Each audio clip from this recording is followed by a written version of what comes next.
So how does Section 8 work? Let's look at the section itself. Everyone has the right to be secure against unreasonable search or seizure. On a plain reading, 3 issues arise. What kinds of search does Section 8 protect us from? When does it even apply? What constitutes a search for the purposes of Section 8? And when will a search be unreasonable? Let's look at the first issue. What kinds of search does Section 8 protect us from? We know the Charter applies only to state actors like the police. So to begin with, it protects us only from searches by state actors. But are there any other conditions? Hunter was the first major case on Section 8 and is still the most important. The first key rule that emerges pertains to when Section 8 will apply to a search.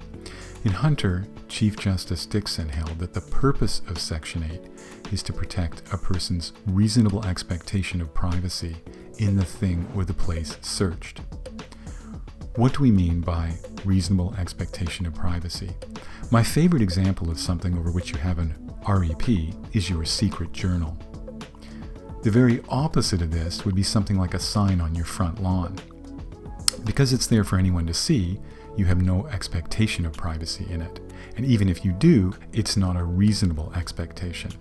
An REP is an expectation you hold personally, but it's also an expectation the reasonable person would share. So Hunter gives us a crucial second limitation or condition to Section 8 applying. Section 8 is only engaged where there is an REP. So no REP, no violation of Section 8. Okay, let's set Hunter aside for a moment and look at the second issue about Section 8 that arises on a plain reading. What is a search for the purpose of Section 8? Let's assume that we have an REP in something and we're wondering whether what the police did amounts to a search. For example, police knock on my door for the purpose of seeing if they smell pot or some other chemical, indicating that I'm running a grow-op or a drug lab. Is this a search within the meaning of Section 8? Well, if it is, then it's certainly the kind of search that would engage Section 8 protection because it's carried out by a state agent and you have an REP in your house. But once again, is the act of knocking on the door so that they can catch a whiff a search? And the answer is yes. The Supreme Court has defined a search under Section 8 to be anything done as an investigative tool. More specifically, a search is anything that functions as an investigative procedure, allowing for a strong, immediate, and direct inference about what is inside a space or a thing. So another example might be using sniffer dogs to sniff odors emanating from a bag or a truck of a vehicle. Let's move on to the third question. When will a search under Section 8 be reasonable? Here we come to a major point of confusion. The Supreme Court has given us 2 distinct answers to this question, and many students and lawyers and even judges get confused about how they fit together. To be precise, in 2 cases, the court gave us 2 sets of answers to this question. When will a search be reasonable? Let's go back to Hunter. Hunter says 2 things. First, a search in a criminal investigation is reasonable when police have a warrant. And 2, a warrantless search is prima facie unreasonable, which is to say it might still be reasonable. Yet 3 years later, Justice Lemaire said something completely different and rather intriguing in a case called R.V. Collins, a case that is otherwise not important. And he made the statement almost in passing, without drawing any attention to it, but it struck a chord and became a crucial part of our understanding of Section 8 and of the Charter itself. A search will be reasonable if it's authorized by law, if the law itself is reasonable, and if the manner in which the search was conducted is reasonable. So how do Collins and Hunter fit together? Later cases make clear that Lemaire's statement in Collins gives us a general framework for Section 8 for any kind of search where Section 8 is engaged. In other words, whether it's conducted with a warrant or without one, or whether it's a criminal law search or a search in a regulatory context, Collins is a view of Section 8 from 30,000 feet. Hunter is more specific. And to understand how, we need to think about the context of the case. In Hunter, the Supreme Court was looking not just at a search that police happened to carry out, they were also looking at a specific law that authorized police searches in certain conditions. It isn't obvious on first glance of the case, but the context of Hunter is a statute that authorizes investigations for criminal offenses. So Hunter is really an answer to the question, what is a reasonable search in the context of a criminal investigation? But it's even more specific. It's an answer to the question, when will a law authorizing a search in a conventional criminal investigation be reasonable? And what does Hunter say? A law authorizing a search that might result in a criminal conviction will be reasonable if three things are true. It requires a warrant, the warrant is to be issued by an impartial decision maker, and it is issued on the standard of reasonable and probable grounds to believe that an offense has been committed and evidence will be found in the place to be searched.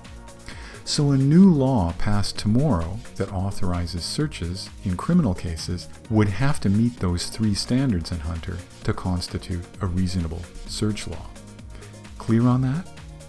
But Hunter went even further. It didn't say these three conditions are the only way that a search or a law authorizing a search can be reasonable.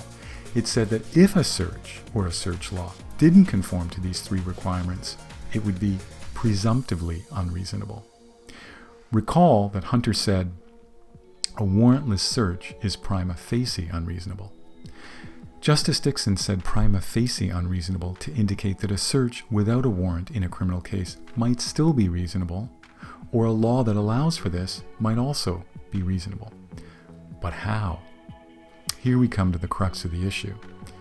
At a certain point in his opinion in Hunter, it was as though Justice Dixon looked out the window and entered a kind of prophetic trance. He could see the whole future of privacy in Canada and crystallize the problem for us. He says that in different situations, what is reasonable depends on finding the right balance between an individual's interest in privacy and the state's interest in law enforcement. And in different situations, the balance will be different. In the case of national security, the state has a very high interest in law enforcement, and so maybe a reasonable search there will be one premised on something less than a warrant on probable grounds. Conversely, in the case of a strip search, an individual has a very high privacy interest, and maybe something even more than a warrant on probable grounds is necessary to make a search reasonable in that context. The point here is that Dixon saw that what constitutes a reasonable search depends on the context. It depends on the nature of the state and individual interests at issue. We can't define the phrase reasonable search once and for all. In certain situations, a more or less invasive search power might be reasonable. It will be a question of whether the law at issue strikes the right balance between the state and individual interests at play. So in later cases, the court would find reasonable a number of different laws or powers that allow for a search without a warrant. For example, searches carried out in exigent circumstances, or searches pursuant to ancillary police powers at common law, like search incident to arrest, or search incident to investigative detention, or searches involving sniffer dogs on reasonable suspicion, or searches at the border on no grounds at all. All of these are examples of where a search is authorized by law, in either a statute or a common law rule, and the law has been held by the Supreme Court to be reasonable, using the principle in Hunter that in some situations, a less invasive search might be justified on something less than a warrant on probable grounds. So let's recap. Let's assume that our search was conducted by a state actor, and what they did constitutes a search. What else does Section 8 require? You guessed it, an REP in the place or things searched. So if we have a reasonable expectation of privacy in the things searched, then the search must be authorized by law. Now, if it was carried out pursuant to the warrant provisions of the Criminal Code or another statute, the question then would be whether the search pursuant to the warrant was valid. We might ask, was the warrant validly issued, or was the search carried out within the scope of the warrant? And if the answer to either of these questions is no, then the search wasn't authorized by that warrant law. Remember that in Hunter, the court says that a warrantless search is only prima facie unreasonable. A warrantless search might still be reasonable if there were other legal authority for it. For example, some other statutory provision, or maybe another power at common law. But if there is no legal authority for the search, then the search is not authorized by law and is therefore not reasonable and a violation of Section 8. But let's assume that the search was authorized by a particular law and it was carried out within that law. Then we move to Collins 2. The law must be reasonable.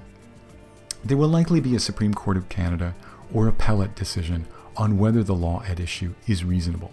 But if it's a brand new law or power, to decide whether it's reasonable, the court will look to that original idea in Hunter about whether the law strikes the right balance between the individual and state interests at issue. And finally, if the law is reasonable, we move to the third part of the Collins test. Was the search carried out in a reasonable manner? Now, we haven't talked about this, but it simply refers to the physical manner in which a search is carried out. So, for example, if the police had lawful authority to carry out a search, but they destroyed your kitchen or your living room, or unnecessarily damaged things, or were abusive and hostile to you without justification, you can argue that it was not carried out in a reasonable manner, and this alone would render the search unreasonable under Section 8, and therefore a breach of Section 8. So in closing, I hope you found this helpful. Now I'm going to go and read my secret journal.